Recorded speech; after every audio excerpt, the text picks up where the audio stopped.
Early Wednesday morning, it was announced that Rory Kinnear has been cast as Tom Bombadil for Season 2 of The Lord of the Rings, The Rings of Power. In an exclusive interview with Vanity Fair, showrunners J.D. Payne and Patrick McKay discussed their experience with writing the iconic character into their Second Age series. The appearance of Tom Bombadil in Season 2 has been long rumored, but not officially confirmed until today.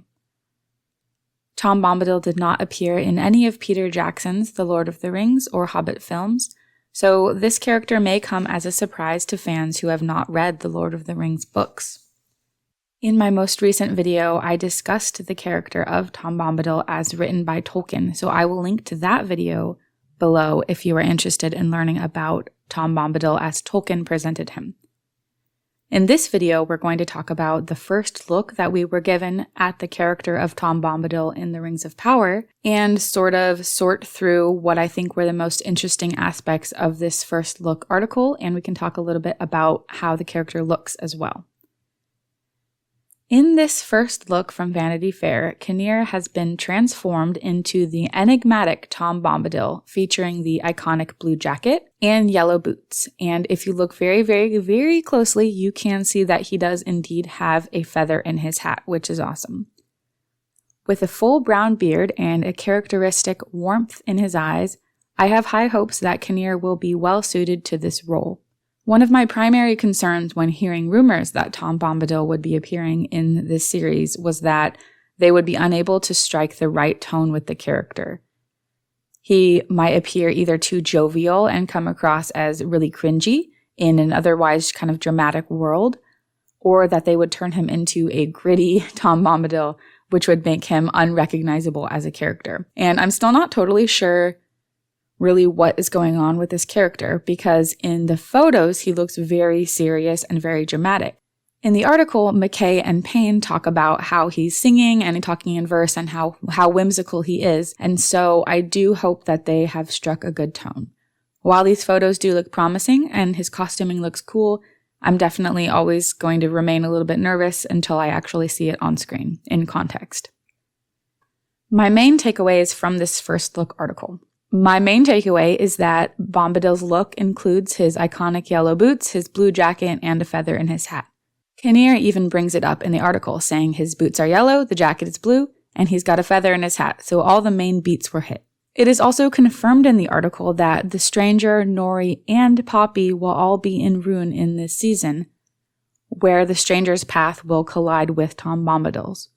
We didn't have it confirmed before that Poppy would actually be in Season 2, especially after their very heartfelt goodbye in Episode 8 of Season 1, so it will be interesting to see what their reunion looks like and how they end up getting to Rhûn together.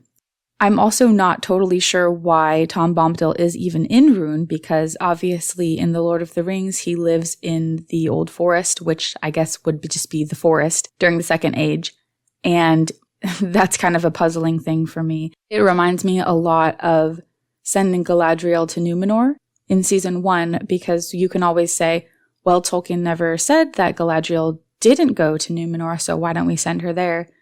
I guess you can say the same thing for Tom Bombadil. And it's plausible that if he has been around for so long, he is eldest. And so I suppose their reasoning is that if he has been in Middle-earth for so long, it's potentially safe to say he's done some wandering. So looking back to the article, it says, for the series, Payne and McKay took the liberty of giving Bombadil a second home on the outskirts of a region called Rhûn. In our story, he has gone out to the lands of Rhûn, which we learn used to be sort of Edenic and green and beautiful. But now it's sort of a dead wasteland, Payne says. Tom has gone out there to see what's happened as he goes on his various wanderings. So when I think about that and what his plotline and his journey might look like in the season, it's clear that he will be in some way colliding with the Stranger, and he's going to sort of be coaching him in a way. But I'm not quite sure what that means for Bombadil as a character, and if they will end up showing him coming to the Old Forest or what that will look like. I'm very skeptical of this location change for Tom Bombadil. The article also mentions that Bombadil will be slightly more interventionist than in the books. He nudges the stranger along his journey, which he knows will eventually protect the larger natural world that he cares about. So I'd say our Tom Bombadil is slightly more interventionist than you see in the books, but only 5 or 10%, which is an interesting calculation, and I'm not sure how they came about that. I also do think it's important to note that they are referring to him as our Tom Bombadil because when you approach the Rings of Power, you have to think about it as this is a new version of Tolkien's myth. Ultimately, this story is a story being written by Payne and McKay, and so while it exists within Tolkien's framework, this is their story, and you can really see that coming through in this article about Bombadil. I also found their perception and the way that they describe Bombadil very interesting. They say, he has no clear dramatic function that would justify his inclusion in a really great movie adaptation. He's whimsical and magical and almost verging on silly, but also has the wisdom of the ages and the music of the spheres and deep emotional wells of ancient history and myth. And his conception and function are tied to Norse myths and have deep roots in European fairy tales. When they're speaking about this, they're speaking in the context of saying, this is why we feel we have the room to include him because we have an entire TV series versus someone only having a few hours in terms of a movie. You know, they have 50 hours of story to tell. The article also states that Tom Bombadil will serve as a relief from the otherwise dark nature of the season. As Season 2 of The Rings of Power gets underway, Tom Bombadil offers aid and comfort not just to the stranger, but also to the audience. So as we know in the other storylines, especially in Númenor and Eregion, things are going to be getting very dark, so I can almost imagine that they've included Bombadil along with the Harfoots and potentially other proto-hobbits as a sort of relief for the audience. Tom Bombadil will be singing and speaking in rhymes, which, aside from the costuming information, this was, I think, what I was most excited to learn about.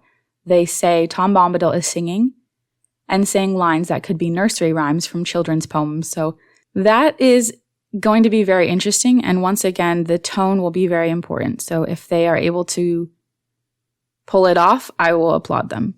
They are also very clear that questions about Tom will be intentionally left unanswered in the same way that Tolkien did. The article states, Payne and McKay have decided not to answer any questions about the character that Tolkien himself left deliberately unresolved. And I appreciate very much this choice on their part, because I was also very concerned that they were going to give Tom some sort of definitive backstory. And I guess it sounds like that won't necessarily be happening. The last interesting tidbit from this article that I thought was great to hear was that dialect coach from Season 1, Leith McPherson, has returned for Season 2. We know a lot of the very important people from Season 1, such as Kate Hawley, who was the costume designer, and Ramsey Avery, who was the set designer, are not returning. So having someone from Season 1 coming into Season 2 as well, I think is great, and it should add to the continuity of the story. Overall, I think this is a good first look at Tom Bombadil, and I can't wait to see more. Hopefully he will be appearing in the next trailer whenever that comes out. I'm hoping that his role in Season 2 won't be very big, because as we see Tom Bombadil in The Lord of the Rings, he kind of strolls into the story, does this thing, and then strolls back out. And so if they try to turn him into sort of a character that is bigger than he should be, I don't think that will work very well. And I also don't want him to draw attention away from what I think is the most important storyline, which is the Eregion story. So we'll have to see how things go with Tom Bombadil, but overall, I think that he looks pretty cool. Although the pictures do look very serious, I think maybe it's hard to convey whimsy through an artsy still like this, perhaps. But hearing that he is going to be singing and kind of acting jolly in the article was a good sign. So let me know what you think about this first look at Tom Bombadil in Season 2 of The Rings of Power.